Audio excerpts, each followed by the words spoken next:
A woman who was shot and killed in front of her 3 children had written about her troubled marriage to the man police say killed her. Jerry Hermes was charged with his wife Lisa's murder, but he died himself after being shot by a U.S. Marshal who was searching for him. KXAN uncovered a court document that details the couple's troubles. Chris Sadeghi has more from Seguin. In a written affidavit filed 3 months ago, Lisa Hermes says in her own words how fearful she is of her husband. Now, 3 months later, she's a murder victim. The sworn statement from Lisa Hermes is asking for a protective order from her husband, Jerry, and talks about the night of July 15th. She said Jerry was drinking and belligerent, and when she tried to take her 3 kids to her parents' home, she thought he was going to ram into her with his truck, all while the kids were crying. When Lisa's dad came to help, Jerry said, "I'll take care of him now," and pulled a gun. The protective order was granted. Lisa filed for divorce, and ultimately it still wasn't enough.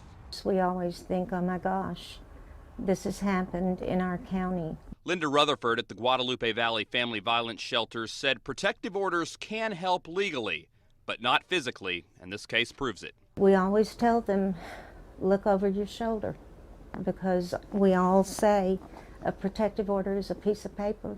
Lisa wrote in previous months she adjusted her family to Jerry's mood swings that included alcohol and Ambien use. After that night in July, she said she moved out, but he kept calling and texting several times a day.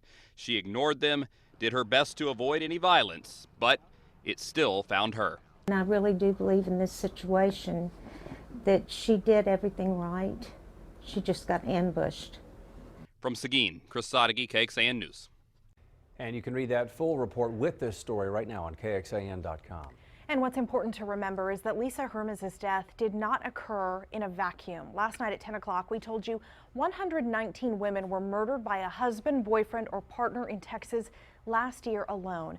This map from the Texas Council on Family Violence puts the problem in perspective. Every county in white had at least one of those deaths. Many of them happened in urban counties like Hays, Travis, and Williamson, but also in less populated areas like Bastrop. In 2013, there was one domestic violence death in New Braunfels, the murder of Melissa Eason just after the new year. Melissa had a protective order from another state against her boyfriend, Nathaniel Fox. Just months before Fox strangled Eason, she told a police officer she was afraid he would kill her. Fox was arrested, convicted, and at the end of August this year, sentenced to 60 years in prison. Last week, he was transferred to a state prison in Huntsville.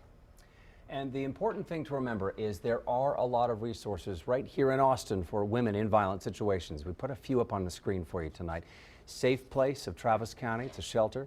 The Texas Advocacy Project, it provides some legal help. There are also helpful resources from the School of Social Work at UT and the National Domestic Violence Hotline. We posted information about all these resources for you on KXAN.com.